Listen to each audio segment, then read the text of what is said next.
Assalamualaikum warahmatullahi wabarakatuh. Auzubillahi minasyaitonirrajim. Bismillahirrahmanirrahim. Fasaufa yuhasabu hisaban yasira. Maka dia akan diperiksa dengan pemeriksaan yang mudah. Ayat ke-8 ini menguatkan bahwa catatan atau kitab yang kita akan terima kelak nanti di hari penghisaban adalah benar-benar bentuknya berupa kitab. Karena ada kata akan diperiksa dengan pemeriksaan yang mudah. Artinya pada saat itu para malaikat tidak memeriksa fisik manusia dalam bentuk apakah nanti akan memperoleh pahala yang baik yaitu surga atau memperoleh pahala yang terburuk yaitu neraka. Jadi seperti sistem imigrasi, seperti sistem kalau kita masuk ke negara orang apakah ada paspor atau tidak. Kalau ada berarti mudah. Ini artinya bahwa manusia untuk memasuki gerbang surga itu adalah yang penting selain dia memiliki agama Islam tentunya, namun karena Allah tidak mengurus orang Islam saja, lagi pula ngapain ngurus Islam doang. Yang kalau dari sejak kelahiran Islam sampai sekarang tetap menjadi minoritas maka hati-hati nih Islam kadang-kadang tingkah lakunya seperti Fir'aun. Gila hormat, gila ingin dihormati.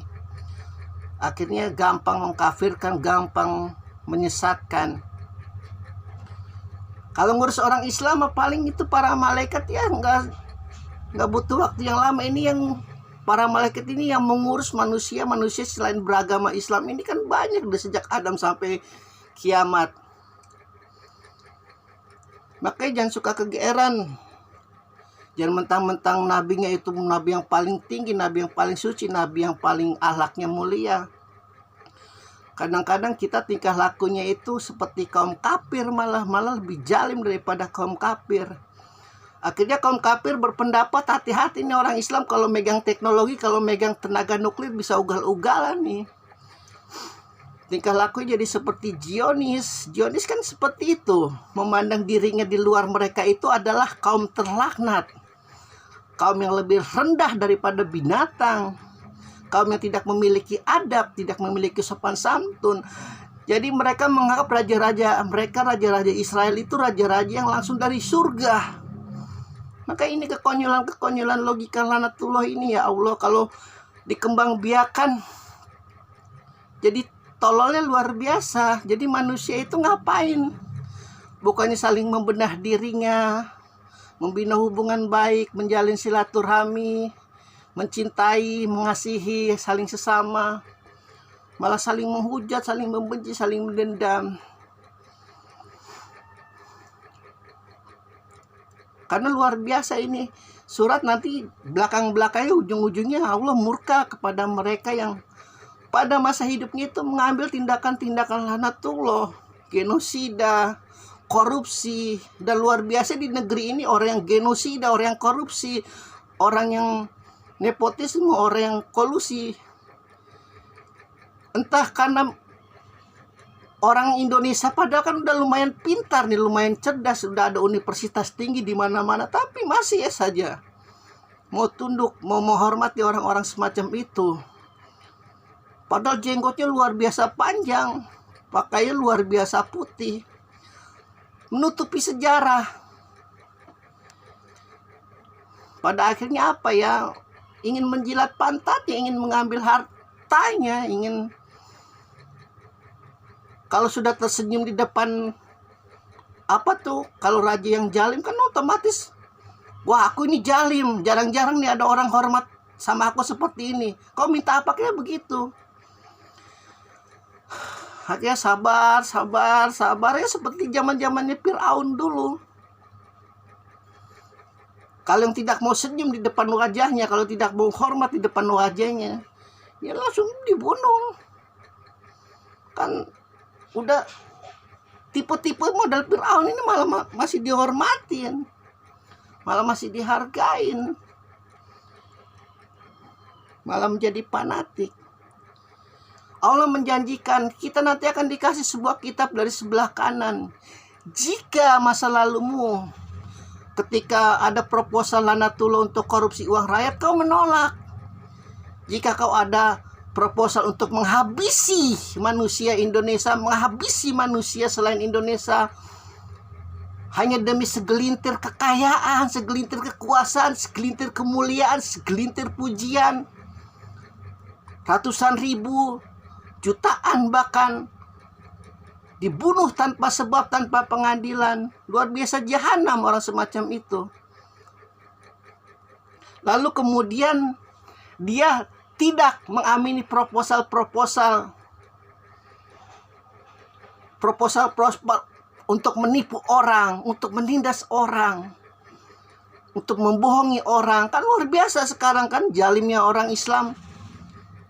Ka'bah itu Ibrahim yang mendirikan, Hajar Aswadnya luar biasa, disucikan oleh Muhammad dengan menghantam 360 berhala. Tapi lihat orang Islam di Indonesia luar biasa itu. Dana haji ditilep. Yang lebih gobloknya lagi hakimnya itu, jaksanya itu, polisinya itu masih bermain. Kali aja dapat cipratan. Emang luar biasa Lahnatullah. Makanya lebih baik menjadi seorang ateis tapi baik. Sumpah demi Allah.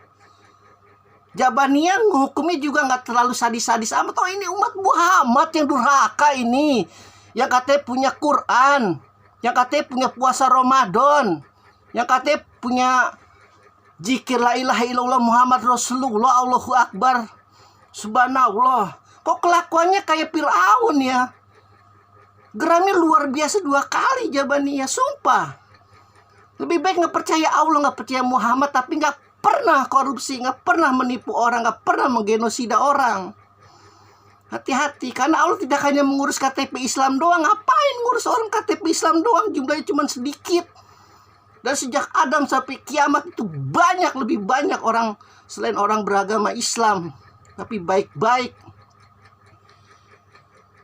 Maka dia akan diperiksa dengan pemeriksaan yang mudah.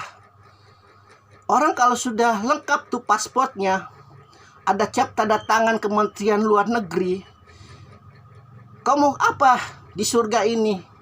Ibarat kasarnya begitu, kau mau apa di negeriku? Liburannya sudah masuk begitu. Dipermudah. Allah ingatkan catatan kebaikannya, menyantuni anak yatim, menyantuni fakir miskin, gemar memberikan pertolongan kepada saudara-saudara yang membutuhkan, tapi bukan saudara-saudara yang menipu. Benar-benar diberi bantuan oleh dia, lalu kemudian senantiasa sujud. Pokoknya yang baik-baik lah. Kan manusia bisa berpikir mana yang baik, mana yang buruk. Masa harus di satu-satuin diterangkan seperti itu? Kan tidak perlu, bukan anak PAUD lagi. Maka dia akan diperiksa dengan pemeriksaan yang sangat mudah, luar biasa. Mungkin Jabaniyah itu yang orang Arab kan paling jago tuh kalau berhayal, apalagi menganalogi. Kalau tidak jago berhayal, nggak mungkin tercipta 360 berhala itu di Ka'bah. Nggak mungkin Samiri itu menciptakan sapi di zaman Nabi Musa. Orang jelas-jelas Tauratnya lagi luar biasa itu menghujam tanah Afrika pada saat itu, yang kalang kabut lari ke tanah Arab. Emang luar biasa lah kalau Lahnatullah kalau sudah bermain itu. Yang haram jadi apa, halal, yang halal jadi haram. Digabung-gabungkan halal dan haram. Makanya hati-hati kalau ingin beragama Islam. Kalau tidak bisa benar-benar beragama Islam, hati-hati. Karena emang Rasulullah menjadikan sendiri perang kita ini yang pertama ini nggak ada apa-apanya dibanding nanti kita perang nih, nanti habis pulang perang melawan hawa nafsu 24 jam itu lebih sulit. Makanya banyak ulama itu luar biasa itu, hawa nafsunya diobok-obok sama iblis. Boro-boro mau mengurus umatnya, mengurus kelaminnya aja susah mereka. Alhamdulillahirabbil alamin.